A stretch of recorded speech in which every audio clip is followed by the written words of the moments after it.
গতকাল গণেশ পুজোয় অফিস থেকে ফাইনালি বেরিয়ে একটু অন্যরকম করে দিনটা কাটানো গেছিল। যথারীতি অফিসে বলাই ছিল যে গণেশ পুজোয় আমি তো তাড়াতাড়ি বেরোবই, তাই অফিস থেকে আধ ঘন্টা আগে বেরিয়ে পড়লাম।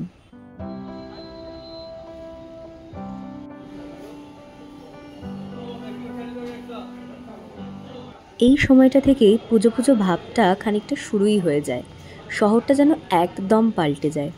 তাই অফিসের টেনশন এক মুহূর্তে উধাও করে অনেক লাইটিং, মানুষের অনেক ভিড়, একটা আনন্দের পরিবেশ নিয়ে আমি ঢুকে পড়লাম সিটি সেন্টারে।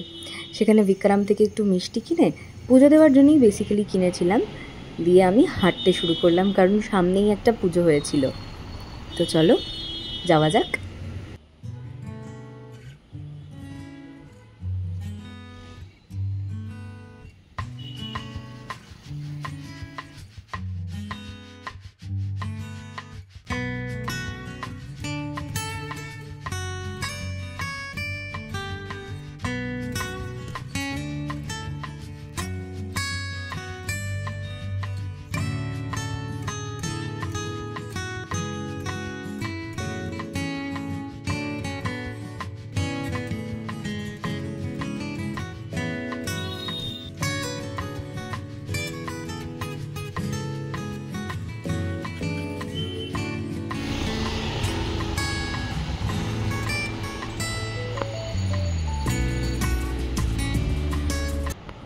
হাতে মিষ্টি, মনে আনন্দ, ঠাকুর দেখার একটা অন্য রকমের অনুভূতি। তার উপরে আবার একা একা হাঁটতে হাঁটতে আমি কিছুটা ক্লান্ত হয়ে গেছিলাম, কিন্তু রাস্তায় আমি এই জায়গাটাতে এসে খুব খুশি হয়ে গেলাম, কারণ এইখানে আসলে আমাদের যে রথ হয় সেক্টর 5-এর, সেটা এখান থেকেই শুরু হয়। এটা হচ্ছে আমাদের জগন্নাথ, বলরাম আর সুভদ্রার আর কি বাড়ি।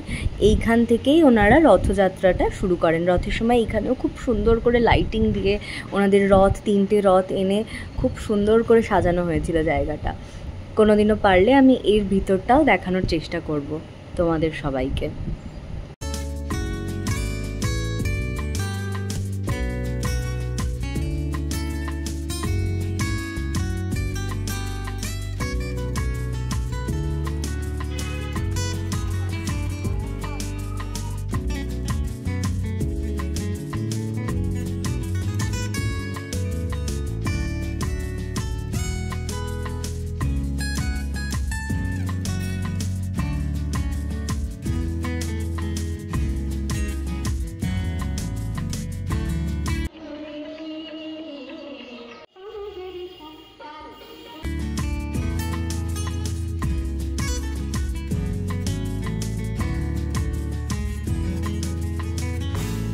ঘুরতে ঘুরতে প্রথম প্যান্ডেলে ঢুকে পড়লাম।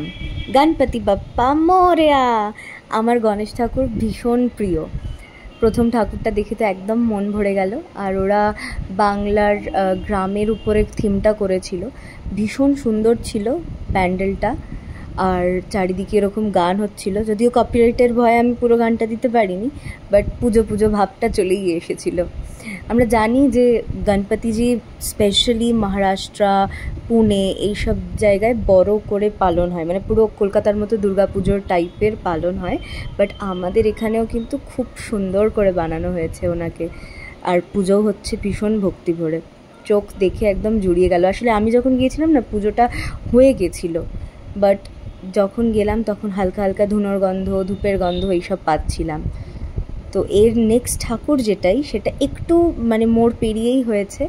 তো চলো সেখানেও যাওয়া যাক। আর এত দুর্ধর্ষ লাগছিল চারিদিকটা, আকাশটা পুরো নীল, চারিদিকে হালকা হালকা লাইটগুলো জ্বলছে, দোকানপাটগুলো তখনও পুরোপুরি খোলেনি। তো অসাধারণ অপূর্ব একটা মানে মেমোরি এটা আমার সাথে থেকে গেল।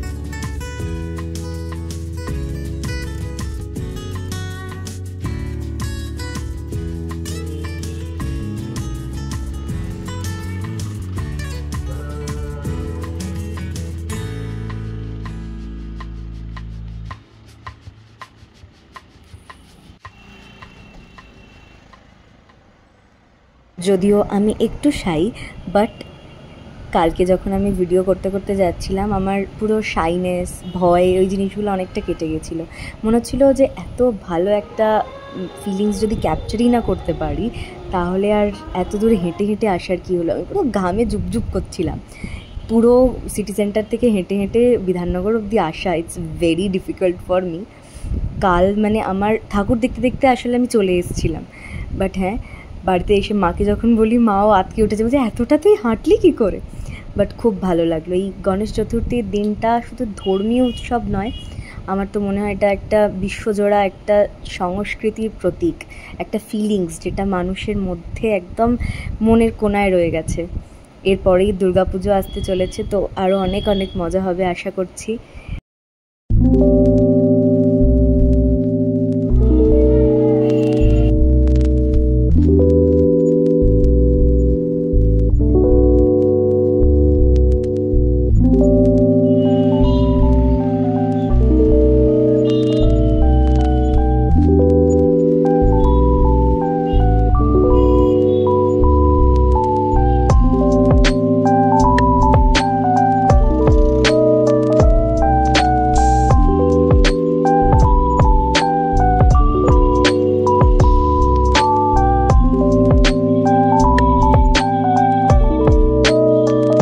এরকম হাঁটতে হাঁটতে হুট করে মনে পড়লো বিধাননগরের সামনেও একটা পুজো হয়েছে। তাই চলতে চলতে তখনও মোটামুটি বেশ মানে দিন ছিল, তাই হাঁটতে খুব একটা অসুবিধা হয়নি। রাত হয়ে গেলে একটু ভয় লাগে, ওই জায়গাটা একটু চুপচাপ হয়ে যায়। রোড সাইডটা অতটা হয় না, কিন্তু ওরকম মানে ফুটপাথ দিয়ে হাঁটতে হাঁটতে। বাট হ্যাঁ, লাস্ট অবধি আমি বিধাননগরে হেঁটেও শেষ ঠাকুরটা দেখেছি। চলো তোমাদের দেখানো যাক বাকিটুকু।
স্টেশন থেকে বেরিয়েই আসলে এইটা স্থাপিত মন্দির, তাই এখানে পুরো প্যান্ডেল করে মন্দিরের ভেতরেই বড় করে গণপতিজির পূজা করা হয় অ্যাকচুয়ালি।